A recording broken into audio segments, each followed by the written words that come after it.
Magandang araw mga katokers, mga katokis, mga katoshis. Welcome naman po sa ating panibagong vlog dito sa Talking Toshi Sports.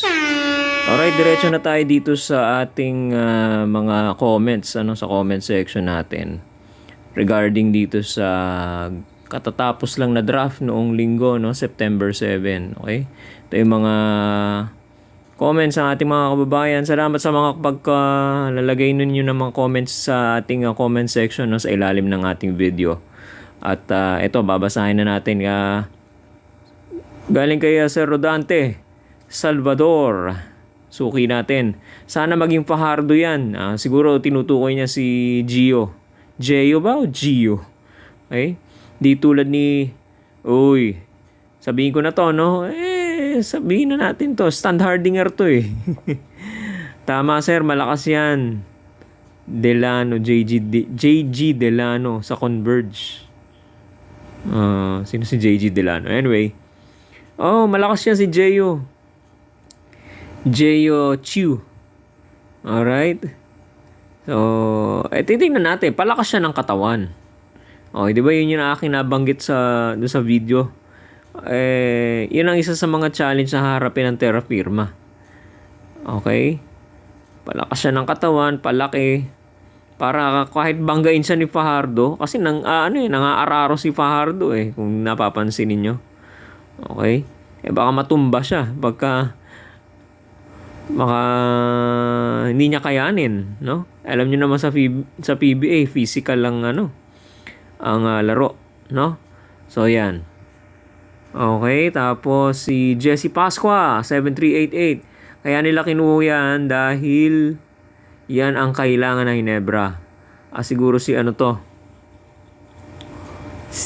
sino nga kinuha ng Ginebra? Nakalimutan ko. Anyway, ayun, kailangan naman talaga nila yun. Okay, hindi naman kukunin ng Ginebra kung hindi kailangan. Alam ko Ginebra kung pick sa bandang dulo na yan, mga 10? Hindi ako nagkakamali, no? Okay? Yan. So, sino ba? Ito.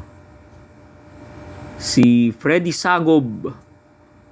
Hinarang ng SMC ang ibang team na gustong pumasok sa PBA. Dapat tanggalin ang mga farm team para maging patas ang team. Oo nga naman. Sana wala ng farm team, Kasana nga Katulad nung competition noong mga 90s, ang PBA nung 90s, maganda, Hindi mo rin alam kung sino mananalo, sino magcha-champion. Okay, hindi katulad ngayon, dominante o nadomina na ng SMC tsaka ng MVP.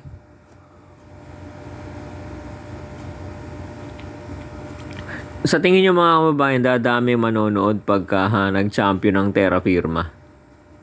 O kahit man lang pumasok ng semifinals ang Terra Firma, no? Babalik kaya ang sigla ng mga manonood na live sa venue, sa PBA. Okay? Tingnan nyo nga. Nalagay nyo nga dyan sa ilalim ng comment section. Tingnan natin kung ano masasabi po ninyo. Babalik kaya ang sigla ng PBA pagka nawala itong mga farm teams na to at pumasok itong mga dating nasa ilalim biruin mo, Sipin mo yun, Phoenix, Blackwater nakapasok sa finals. Ang naglaban sa finals? Terra Firma tsaka Blackwater, Woo! Grabe yun. Abangan ng tao yun. Okay? Ayan. So, thank you very much, Sir Freddy, ha? Si Sir Lope. Eto, suki rin natin to. Morning, sir. Ang dami, sir, na draft. Oo nga, medyo nakatulog nga ako. Sabi ko, nung nagising ako, hindi pa tapos yung draft. Inabot yata ng 3 oras, Alas 8 na tapos, alas 5 nagsimula. Mga alas 6, Or 5:30.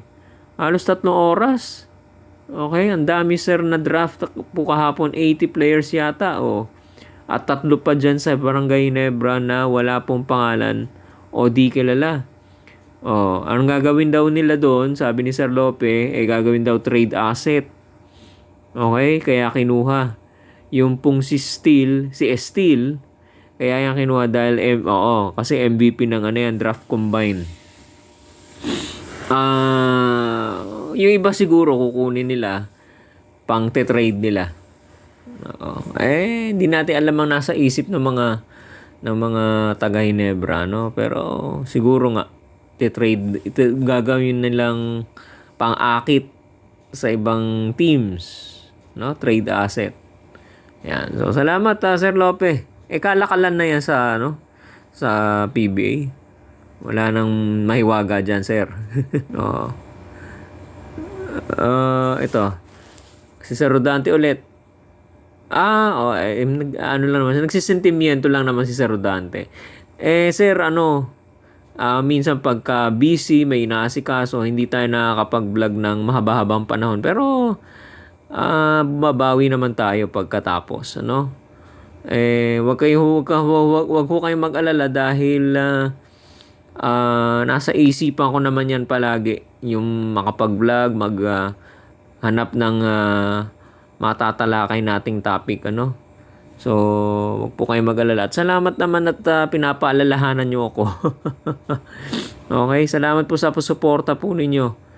At sa mga compliment at sa mga comments niyo tungkol sa ating sa kalidad ng ating pagtalakay ng mga topics about PBA sa different sports, no? Ayan. Nako, maisingit ko na nga lang congratulations dito sa ating Pinay tennis star si Alex Ayala. Nako, nakatulog din ako natulog muna kasi wala pa talaga akong tulog nung mga nakaraang araw. Inaabangan, pinanonood ko hindi ko naman literally pinanonood. Tinitingnan yung live score sa sa Google. Sabi ko, lamang.